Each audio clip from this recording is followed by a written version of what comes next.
ప్రభుత్వానికి రైతుల పట్ల చిత్తశుద్ధి ఉంటే వెంటనే కాళేశ్వరం జలాలను విడుదల చేయాలని డిమాండ్ చేస్తూ బీఆర్ఎస్ ఆధ్వర్యంలో నిరసన కార్యక్రమం చేపట్టారు.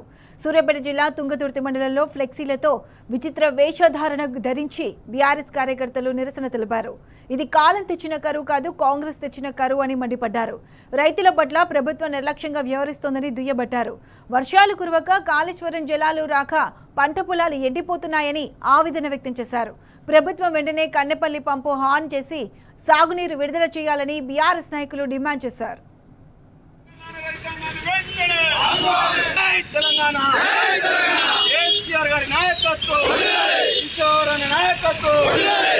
ప్రభుత్వం రైతాంగాన్ని ఏమాత్రం పట్టించుకోకుండా కృత్రిమ కరువు తెచ్చిపెట్టి రైతన్నల బాధలు పంచుకుంటుందని తెలియజేస్తా ఉన్నాం. కాళేశ్వరంతో గోదావరి ఉప్పొంగి సముద్రంలో నీళ్లు కలుస్తున్నప్పటికీ కన్నెపల్లి వద్ద కేసీఆర్ గారు ఏర్పాటు చేసినటువంటి మోటార్లను నడపకుండా నిర్లక్ష్యం వహిస్తూ కాంగ్రెస్ ప్రభుత్వం తుంగతుర్తి సూర్యాపేట జిల్లాకు నీళ్లు ఇవ్వకుండా రైతుల పంటలు ఎండబెట్టి రైతుల కోస పంచుకుంటా ఉంది. అయ్యా ప్రజలారా, మీరైతే మార్పు కోరుకొని రేవంత్ రెడ్డి మాటలు నమ్మి కాంగ్రెస్ కు ఓట్లేస్తే ఈ 18 నెలలుగా యాసంగి పంటలు ఎండిపోయినాయి. ఇప్పుడు వానాకాలం వచ్చింది, కోసుకున్నటువంటి నార్లు ఎండిపోతున్నాయి. వర్షాకాలం వానలు పడతలేవు, సగం బలమైనటువంటి కార్తలు వెళ్ళిపోయినాయి. అయినప్పటికీ కూడా వానలు పడక గ్రామాలలో ప్రజలు వానదేవుని కోసం తప్పకాముడు ఆడుతున్నారు, చుట్టుకాముడు ఆడుతున్నారు, వానదేవుని వేడుకుంటా ఉన్నారు.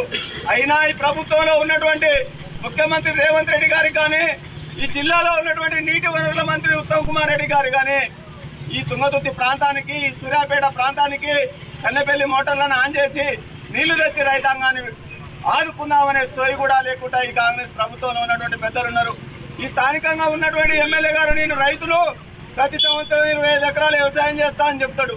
కానీ మరి నీ వ్యవసాయంలో ఇప్పుడు నారు పోసుకున్నావా, నీరు పోసుకున్నావా? ఎమ్మెల్యే గారు ఒకసారి గుర్తు చేసుకోవాలి. మీ ప్రభుత్వ పెద్దల్ని డిమాండ్ చేయి. కాళేశ్వరంలో నీళ్లు పారిపోతా ఉంది గోదావరి, అక్కడ మోటార్లు ఆన్ చేయమను. తుంగతుర్తి ప్రాంతానికి నీళ్లు తెమ్మని చెప్పు.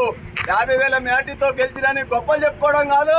ఈ తుంగతుర్తి ప్రాంతంలో ఉన్నటువంటి రైతాంగాన్ని, ఈ తుంగతుర్తి ప్రాంతంలో ఉన్నటువంటి రైతులను అందరినీ ఆదుకోవాలని, అప్పుడే శాసనసభకు శాసనసభ్యునికి గౌరవం ఉంటుందని తెలియజేస్తా ఉన్నాను.